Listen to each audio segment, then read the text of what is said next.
নমস্কার বন্ধুরা, village cooking বাড়িতে চ্যানেলে সবাইকে স্বাগত। বন্ধুরা, মশলাদার আলুর রেসিপি তৈরি করব। তো প্রথমে আমি আলুকে চৌকো চৌকো করে ছোট ছোট করে কেটে নিয়েছি। পোস্তর যে আলু ভাজা হয় তার থেকে একটু বড়। তো এখানে আমার 2 কেজি আলু আছে। তো আলুগুলো ভালো করে পরিষ্কার করে ধুয়ে নিয়েছি। তারপরে কড়াইয়ে সাদা তেল দিয়েছি, দিয়ে আলুগুলো তুলে দিয়েছি, ঢাকা দিয়ে দিয়েছি। তো এখানে আমার মশলা যেটা আছে সেটা হচ্ছে আদা, জিরে, পেঁয়াজ, শুকনো লঙ্কা, কাঁচা লঙ্কাও আছে 4টে। এই রেসিপিটা রুটি, পরোটা, এমনকি ভাতের সঙ্গেও খাওয়া যাবে। তো ঢাকনা খুলে আলুটাকে আবার নেড়ে নিয়েছি। তো এখানে আমার মশলাটা পেস্ট করা হয়ে গেছে। আর আমার এমনি ভাজা মশলা রয়েছে, ধনে, জিরে, শুকনো লঙ্কা, তেজপাতা, এলাচ, লবঙ্গ, দারুচিনি, সব মশলাগুলো আমার এমনি গুঁড়ো করা আছে, হালকা ভেজে গুঁড়ো করা আছে। তো আলুগুলো ভাজা ভাজা হয়ে গেছে।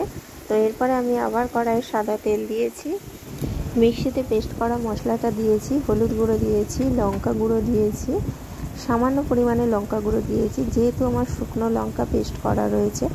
তো এরপরে লবণ দিয়েছি পরিমাণ মতো। এরপরে যে আমার ভাজা মশলাটা আছে সেটা দিয়ে দেবো।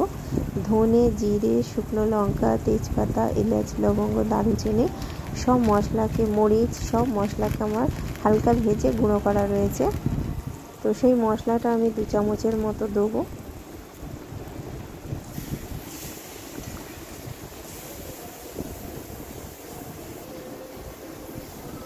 এখানে বাটা মশলাটা ব্যবহার করা হচ্ছে, তো একটু ঝাল তো হবে, কিন্তু বাটা মশলা অতটা অসুবিধা নেই, খেলে সেরকম কিছু ক্ষতি হবে না।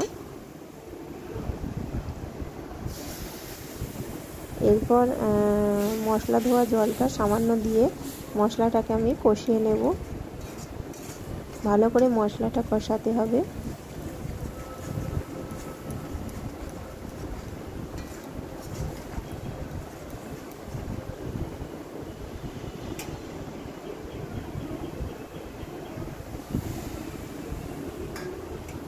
এরপরে আবার হালকা জল দিয়েছি, দিয়ে ভালো করে মশলাটাকে আরও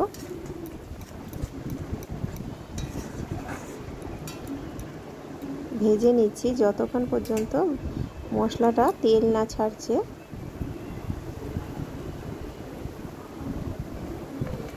এরপরে ভেজে রাখা আলুগুলো দিয়ে দেবো, দিয়ে মশলাটার সঙ্গে ভালো করে কষিয়ে নেব।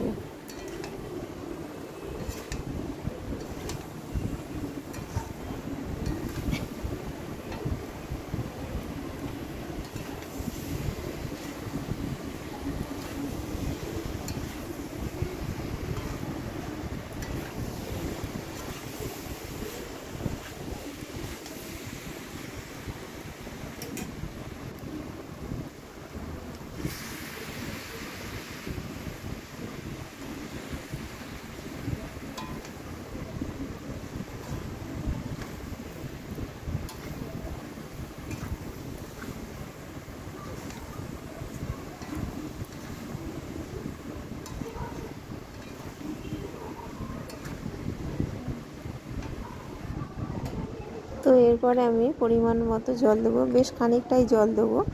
আলুগুলো একটু সেদ্ধ হবে, একটু জুস থাকবে, একদম শুকনো হবে না।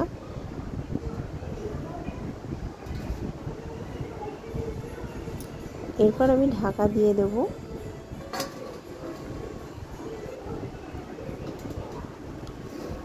তো 5 মিনিট পরে ঢাকনাটা খুলেছি। তো আলুগুলো দেখে নেবো সেদ্ধ হয়েছে কিনা, তারপরে নামিয়ে নেব। তো হয়ে গেছে মশলাদার আলু রেসিপি। তো আমি নামিয়ে নিয়েছি। তো বন্ধুরা, এই রেসিপিটা কেমন হয়েছে অবশ্যই জানাবে। আমার চ্যানেলটিকে সাবস্ক্রাইব করবে, লাইক করবে, শেয়ার করবে। তো আজকের মতো টাটা বন্ধুরা, আবার অন্যদিন অন্যরকম ঘরোয়া রেসিপি নিয়ে চলে আসবো।